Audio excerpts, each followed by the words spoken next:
went back to more Stellaris. Today I'm creating a new empire called the United Kingdom of America. This is a nation based upon a what if. What if instead of becoming the first president of the United States, George Washington became our king? Now, this was actually proposed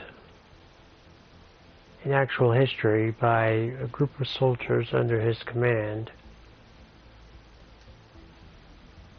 And rather than accept it,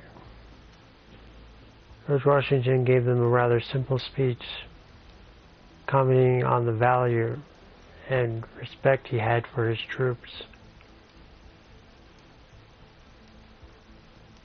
And he declined it.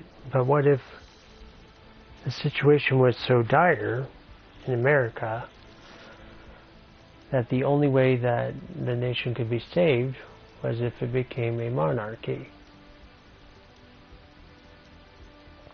So here we have a world where America sort of took over the world through diplomacy and alliances rather than pure conquest. As even in this universe, I don't see America being a ruthless, machine of an empire. So of course we have the Americans. We are American. That wouldn't change.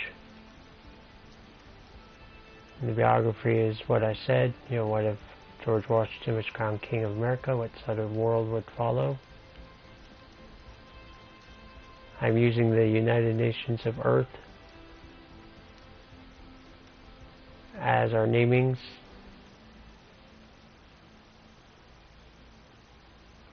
And the USS for our ship prefix.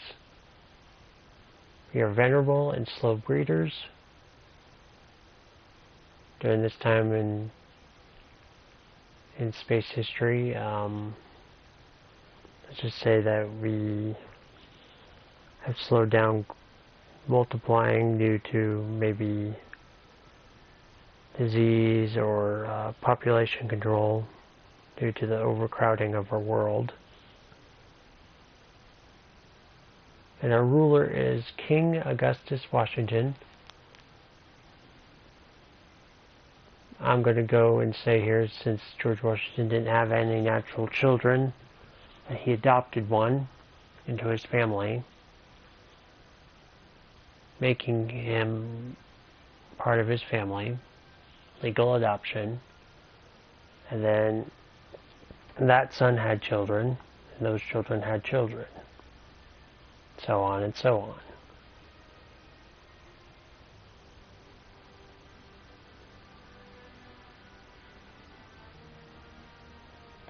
The world would still be called Earth, because I doubt we would be arrogant enough to rename it America,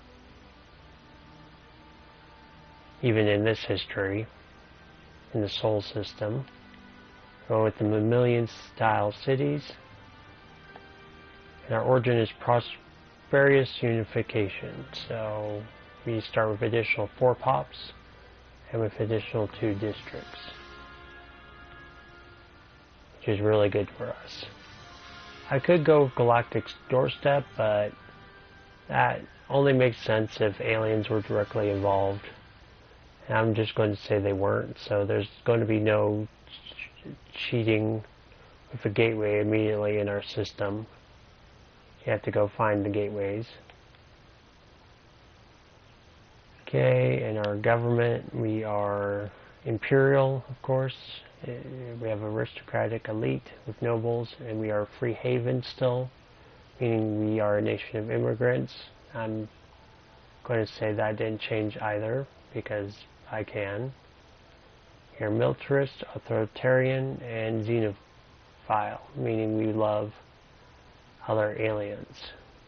We love other species and other people, which again suits us. We are the United Kingdom of America. Here's our flag. It's blue with red, with an eagle and stripes. We're going with the mammalian ships. And our advisor voice is going to be the Xenophile.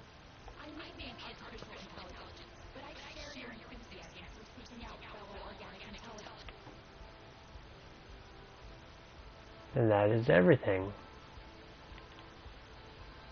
Going to start the game. We're going to start out with 3 AI empires. Advanced starts are off. All empires are 3. Tech tradition cost is as low as it can be. However, the worlds are up, so we can find new worlds. Permanent civilizations are up. Crisis strength is off. Mid-game start years 2,475. End-game start years 2,500. And the victory years 2,550. My difficulty is cadet, because I'm still learning the game, even after all this time. Scaling difficulty off. A off aggressiveness low. Our placement random. Advanced neighbors off. Line density. Gateways. Formal affairs. Guaranteed habitable worlds up by 2. Xenocompatibility on, meaning we can interact with other species. And that's everything. I hope you've enjoyed the broadcast. I will stream more when I have done more. Thank you for being here.